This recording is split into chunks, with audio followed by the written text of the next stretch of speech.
Hi, I'm Michael Killen. If you live in the United States and you own a home or an apartment building, you have an opportunity to save part of $40 billion dollars, and you really don't have to make much of an investment, and you really do not have to inconvenience yourself. I have invited a man who is a venture capitalist, and not only is he a venture capitalist, he has made a major study. He has turned it into a book called Addicted to Energy. And in that book, he determines how you and I can significantly cut the cost of our energy spending and pocket the money. He is Elton Sherwin. Elton. Good to be here, Michael. Good to be here, Michael. And you're with Ridgewood Capital. Yes. And its headquarters is in Montvale, New Jersey. Yes. And we are filming in the other side of the world in the Palo Alto greater community. And I think your office is in Palo Alto. Yes. Right? Thank you for coming here. You heard my introduction. Is it really a reality that Americans who own a home, or let's say an apartment building, can reduce their energy costs, all of them together, of at least $40 billion? Yes, that's the latest study. I think the number's larger than that. We spend about $1 billion a day with our local utility companies, and more than half of that energy is wasted. This is the latest book that you've written, Addicted to Energy. And this lays out where the savings are. Is that right? Yes, it goes through systematically, and it provides some checklists for homes, for businesses, for cities, for state governments. It's a book you actually don't even have to read. A lot of people just look at the checklists and the charts and the graphs. Good, I like books like that. If you were to look at my home or anyone's home, assuming it's either a one-story, two-story, or maybe I have a big apartment building, where am I wasting the most amount of money? So the low-hanging fruit from an economic point of view, where you'll make the most money, is almost always in lighting. And what's number two? So number two is typically motors, and then in commercial buildings and in high rises, the heating and air conditioning system is either number two or number three. Now, you came into my house and encouraged me to unscrew this, and then you berated me, or you made me feel funny, because this is a brand new light my electrician put in, and you have said that I am wasting how much money? So that uses about 4 times as much energy as the best available bulb that you could get at Home Depot. Okay, and it would give me roughly the same light? Yes. Did you say 4 times? 4 times. And this is for a motion detector. Mm-hmm. And yes, I'm going in and out all evening, not all evening. So roughly how much would I save on my lighting bill, do you think? I have several of these around the house. So the ones on motion detectors are a little bit hard to predict, but if you have this bulb in the ceiling of your kitchen, you could be spending between $50 and $100 a year on each one of them. My kitchen has 7 of these in the ceiling of my kitchen, and we actually hooked up monitors, and I was spending about $700 a year lighting my wife's granite countertops. So you did change them? I changed all but one of them, yes. Okay. And did you have a problem with her with respect to the ambiance, the aesthetic feeling of the room as a result of switching to, I guess it's light bulbs like this, and you call them? Compact fluorescence. Yeah. So I went out and I bought 11 different brands of these. And I made my wife sit down, and we installed each one. And about half of them were really bad. They flickered, they had a strange foggy light about them, they didn't come on very quickly. and one brand just outshone the rest, so to speak. So we standardized on those, and so I kind of got her buy-in from the beginning of the process, and we ended up replacing 55 light bulbs in the house and saving a little more than $100 a month. Okay, that's nice. And I just want to say, we have different wives, of course, and I'm sure we love them. And your wife was willing to sit down with you while you tried out 11 different lights? Well, I think a more accurate description would be she was sitting down in the living room reading a book, and I sat across the room and would screw a light bulb in and turn it on and go, how do you like this one? And as I said, half of them were completely blacklisted right from the beginning, and then we got it down to a couple that were close and one that we really liked. I'd like to share in my family, I am not the one who is trying these things out. It's my wife.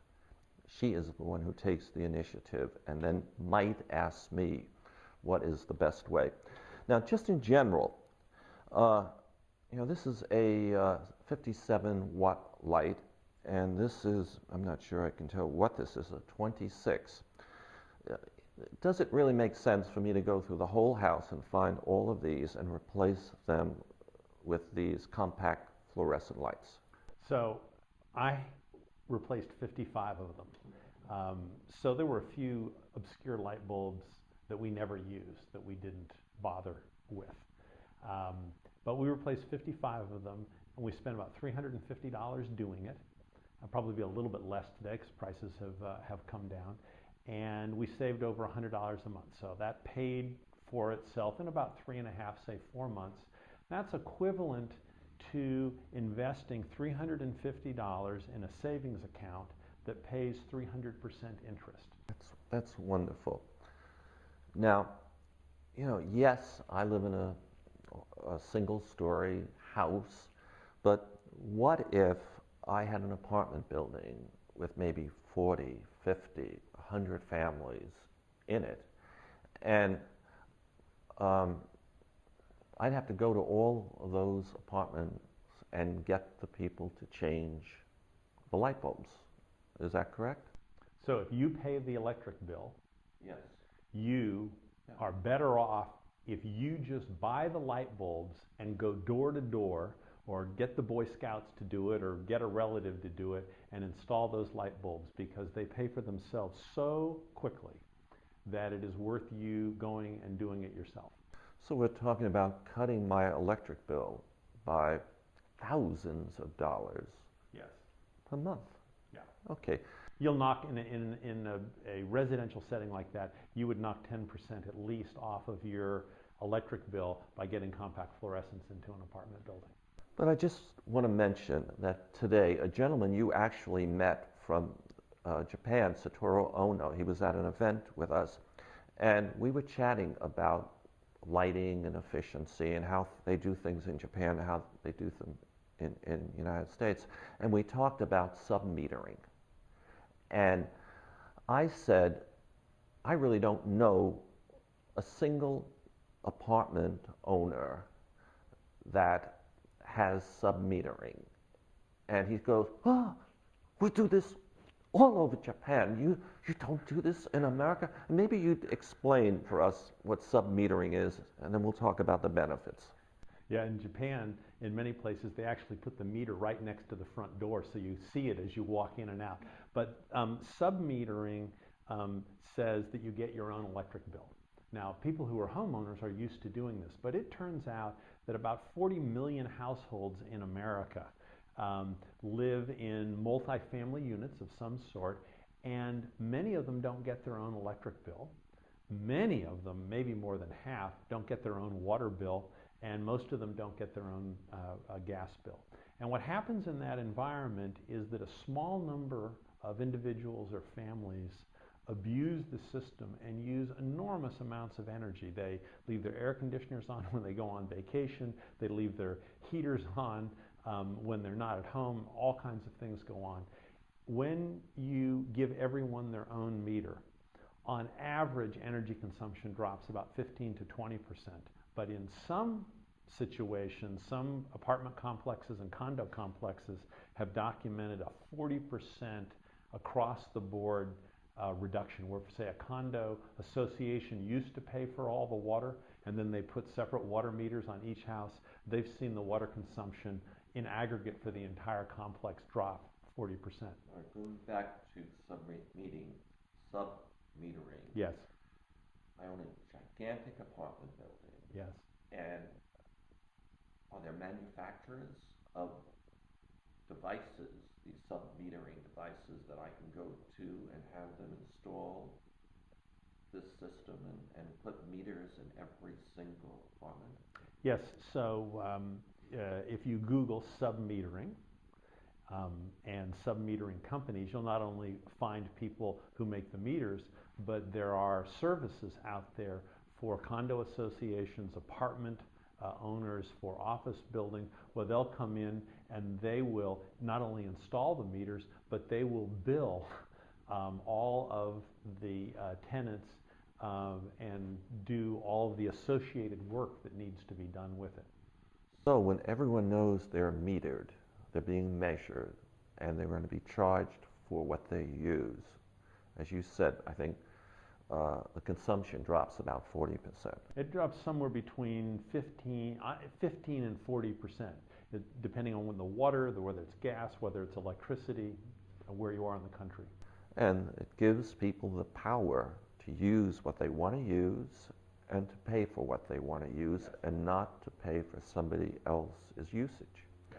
So, as a owner of a big apartment building, you've really so far given me two good ideas. The first thing I ought to do is go buy a bunch of these lights, get my maintenance people to go through the whole building, change the lights, and at the same time I should get on Google and I should call a sub-metering company and start talking to them and go and start the process of putting meters in everyone's home.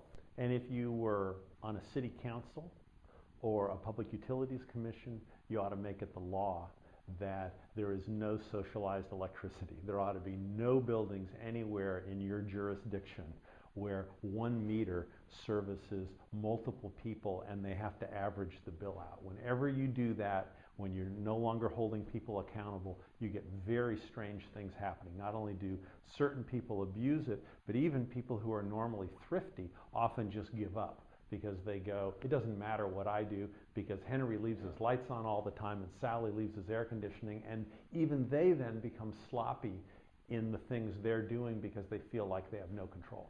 Do you have the sense that around the United States there are a lot of city councils that have not looked at this situation? And do you have the feeling that there are actually ordinance or laws that keep a apartment owner from putting in this kind of equipment to be able to meter the folks effectively? Yeah, some cities in California have banned, made it illegal to put in separate meters. For electricity? For water. Oh, for water. Right. Electricity, I think it's legal. There are many buildings where it's not done. I don't know if there's any place in the U.S. where it's illegal to actually give someone an electric bill, but there are places certainly in California where it is illegal to give a family a water bill that's based on their actual usage. How do utilities react to a third party coming in between them and all the users in a building? It all depends. We have 2,000 plus utilities, and some of them are very receptive to it.